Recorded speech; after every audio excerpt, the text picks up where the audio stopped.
Bonjour, alors aujourd'hui on va voir comment faire pour récupérer une erreur provenant de l'API. Il se peut que des fois sur le forum, un développeur vous demande de récupérer le contenu, le détail en fait d'une erreur de l'API. Pour cela en fait c'est assez simple. Voyons ici comment faire dans Chrome ou Chromium. Pour ça il suffit d'appuyer sur la touche F12 du clavier. Hop, et ça ouvre ce qu'on appelle les DevTools, les développeurs, les outils de développeurs. Ensuite, ce qui va nous intéresser, nous, c'est d'aller dans l'onglet Network ici, en haut. Alors là, pour l'instant, il n'y a rien. Ce qu'on peut faire, c'est tout simplement cliquer sur le bouton Nouvel événement ici, pour générer une erreur. Hein.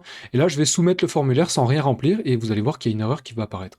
Donc bien sûr, je vois l'erreur dans l'interface de Robert ici, et il y a quelque chose qui est apparu dans la liste ici. Alors je peux l'agrandir un peu comme ça, et je peux cliquer dessus, tout simplement pour ouvrir quelque chose à droite, là. Voilà.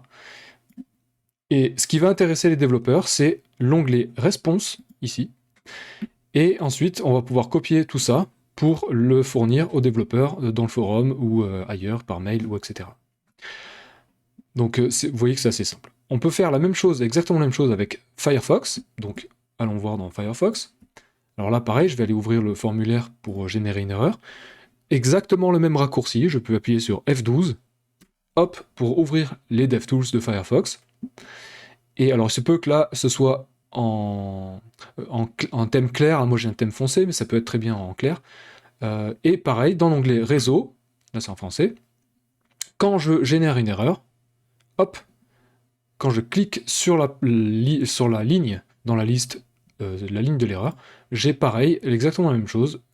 Je peux cliquer sur l'onglet Réponse pour avoir le détail complet de l'erreur répondue par l'API. Alors, bien sûr, là, si c'est difficile de copier ça comme ça, on peut cliquer ici sur le petit bouton brut pour avoir vraiment le texte qui a été retourné par l'API, brut, et copier ça pour le fournir au développeur. Et voilà, c'est assez simple.